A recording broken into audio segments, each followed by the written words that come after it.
afternoon, everyone. I want to thank you in advance for bearing with me. I had bronchitis last week, so I'm still a little hoarse. I usually start these conversations off by asking people what the city controller does, and I'm going to do that here again. And I'm suspecting that I'll get different answers than I get at community groups. But does anybody actually know what the city controller does in the city of Pittsburgh?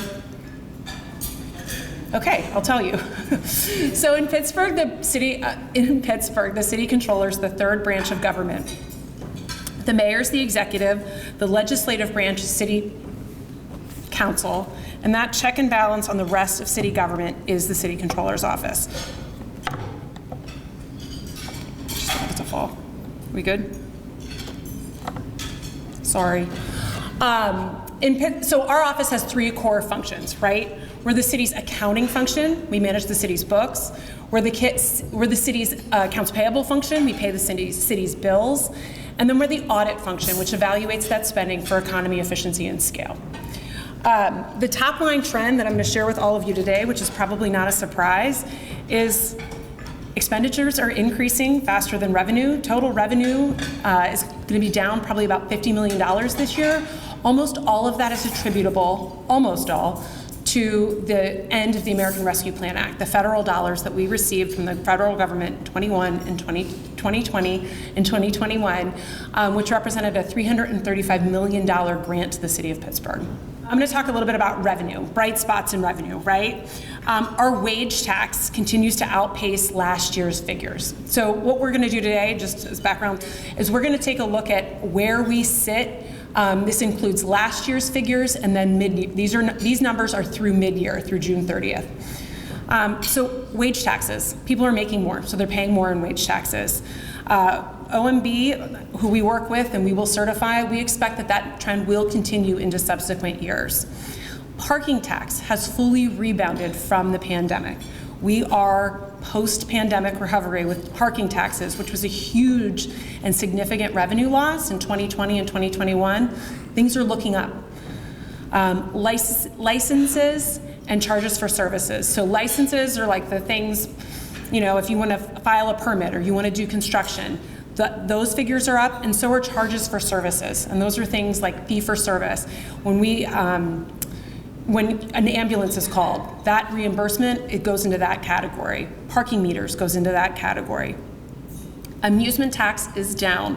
It is trending upwards on the whole, but for this year, the amusement tax is down. That's a tax that you spend when you buy a ticket to a Steelers game or buy a ticket to a Taylor Swift concert. It's likely down this year just because there are fewer concerts coming through town. Areas of concern. Real estate. Real estate continues to be a significant issue with the city's revenue portfolio. Downtowns look a lot different than they looked in 2019, right? So in 2019 into 2020, back up, how much of the city's real estate tax, how much comes from, if you look at our revenue portfolio, how much do we derive from real estate taxes? 25%. 25% of all city revenue comes from real estate taxes. And 25% of that 25% comes from our downtown core. This is an issue, it's a macro trend. Real estate values are changing in downtowns across the country. This is not just Pittsburgh, but it is a serious issue that we need to figure out.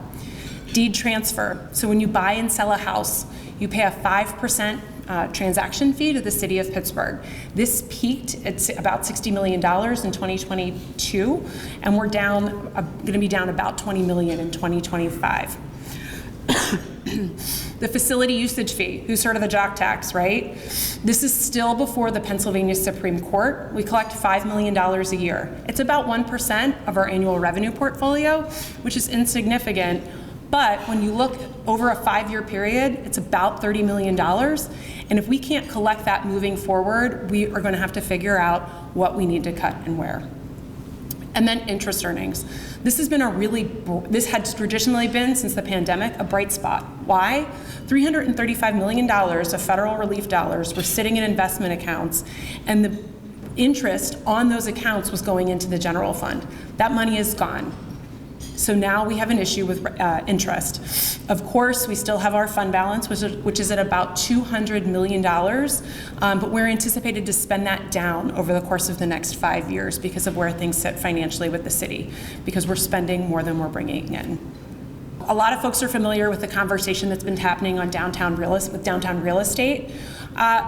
It is, again, I just want to reiterate, a problem that every city is facing across the country. People aren't coming into work. People are coming into work and it looks different, right? You come in 3 days a week, you need less square footage. So we have a serious conversation that we need to have as Pittsburghers and as people who support this downtown core. This is the living room of the region, right? Downtown Pittsburgh. And we need to figure out what these buildings are going to become or what they're going to look like. Housing is a great option, but housing is not a reality for a lot of buildings that are downtown. Just as an example, the BNY Mellon Tower, when it was reassessed, a 1-year reassessment cost the city $750,000. So these are real problems that are facing the future of city finances, and we need to figure out what we're going to do with real estate. Expenditures. So this has made a lot of news lately. Current spend, as of mid-year, we are spending we've spent $24 million more than we spent at the same time in 2024. So what does that mean? If that trend continues, that means we'll spend $50 million more in 2025 than we spent in 2024. Why is that a problem? As I mentioned earlier, last year we relied upon about $50 million from the American Rescue Plan Act. So we have to get spending and revenue in alignment. Another thing that's made a lot of news has been the overtime issue with the city of Pittsburgh. As of the end of June, the city has spent 77% of its general fund premium pay overtime budget for 2025. And if trends continue, we will have a higher percentage into the second half of the year. The city traditionally spends more on overtime in the second half of the year than it does in the beginning of the year. And then we had, I'm not sure if I mentioned this, excuse me, in 2020 and 2021, we punted bond payments to 2025 and 2026. So our annual bond repayment is usually about $50 million. This year and next year, it's $75 million. It was the right decision at the time. I would absolutely advocate for us doing it again, but that increases our expenditure rate. Fleet. Who's heard about the fleet? Okay, so all of our vehicles are old.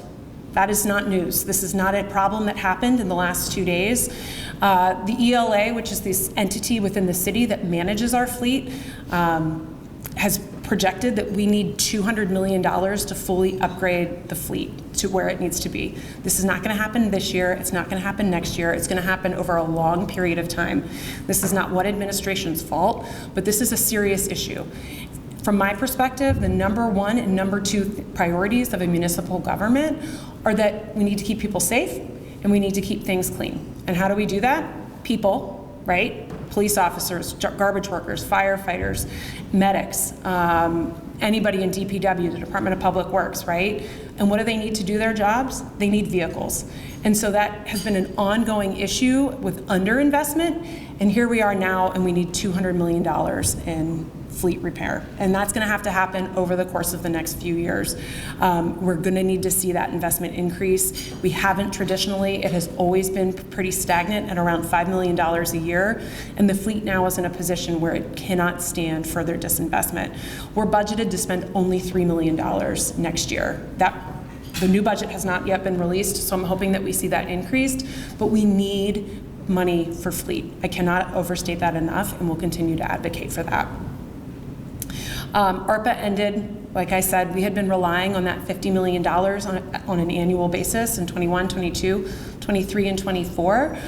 That's gone. It's gone. $9 million remains in the trust fund, and all of that money has been allocated generally to capital projects.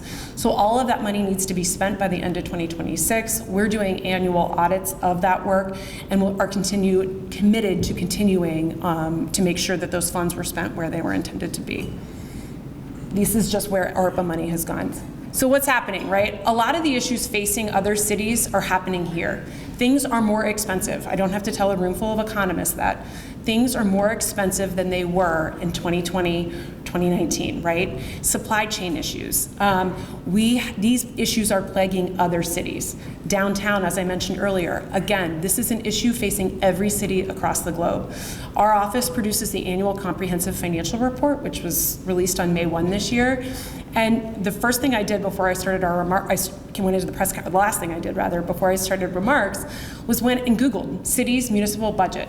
Places that you and I think of as fast growing and not likely dealing with budgetary issues, Austin, Phoenix, Atlanta, all are dealing with a financial hangover, if you will, from the American Rescue Plan Act.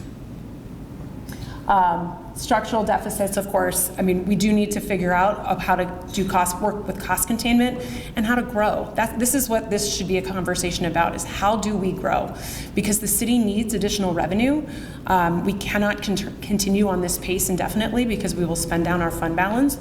But we need to make sure we're talking about growing, because it's much easier to grow than it is to just cut and cut and cut and cut, because there aren't a lot of places to cut.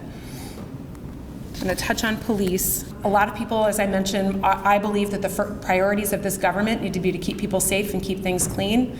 What are we missing? Police officers, right? This has been an ongoing issue. A lot of folks here work downtown. This is not a Pittsburgh issue, I will reiterate, right? Issues facing law enforcement recruitment and retention are happening across the country. I believe that police officers shouldn't be working forced overtime, shift after shift, because a tired police officer is going to do less to keep people safe than someone who's well rested. So I'll just tell you a little bit about the work we've done. I was sworn in January of last year. We've changed the conversation from my perspective in a positive way around the future of city finances. As Rissa said, I have a background in budgetary policy. I could see where things were headed and really tried to instigate the mayor and city council to take a serious look at where things are headed. Our office certifies revenue projections. We are not a budgeting entity, so we certify revenue projections from into the next year and then the 4 years after. So we're having those conversations now. What is the big conversation we're having? The draft. I can tell you right now that there is no additional city revenue coming in from the draft. It is a wonderful event. I'm so excited. I watched the game yesterday. Like many of you in this room, I am upset as well. But I will tell you that it is not going to be a direct revenue generator for the city. A lot of these ancillary taxes that people talk about, the drink tax, the hotel tax, the rental car tax, all of those, the 1% sales tax, they all go to the county. And from our perspective, there's going to be an increase in costs, right? We have how many people? A million? A million people are going to be here. What is that going to be a strain on? Public safety and public works, right? We're going to have a lot of overtime. We're going to have police officers working that entire 5-day period. And we need to make sure we're being smart about how and when we're spending money next year, because there are going to be a lot of things that are unexpected.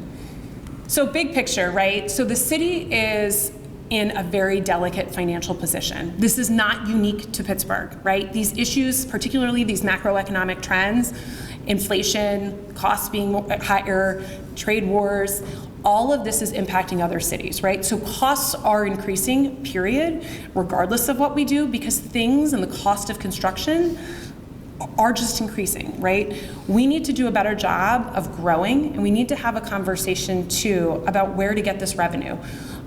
Again, this is not something that is unique to Pittsburgh, but we do have an eds and meds economy, right? And someone's going to ask me about pilots, and I will tell you that you are not going to we will not yield a deal with the large nonprofits if we're in active litigation against them.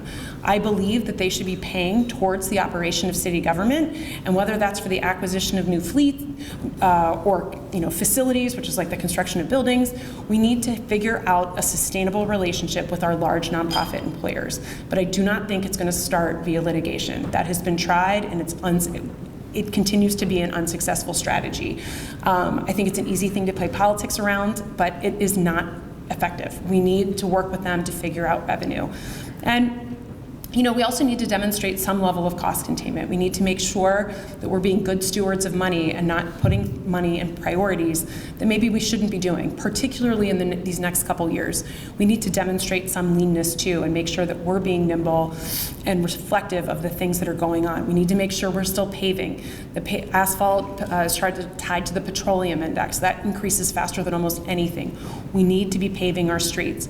And when you talk about the fleet and the interconnectedness of those two things, of course, there is wear and tear on these vehicles because the roads are so bad, right? So we need to make sure we're prioritizing public safety and public works, keeping people safe, keeping things clean, and doing our job as municipal leaders to make sure that we are headed in the right direction. We need to figure out a little bit of cost containment. We need to figure out how to grow. And I am confident about where things are headed. I do not think we are near Act 47. I want to repeat that. I do not think we're headed towards Act 47. But I do think we need to demonstrate some fiscal stewardship moving forward. I wanted to just thank everybody again for having me. Again, I apologize for my throat and my voice, but if anybody ever needs anything with our office or you want to have any conversations, please feel free to follow up with me, follow up with my colleague Megan Quattrini, and I'm grateful to have been here with all of you today, so thank you.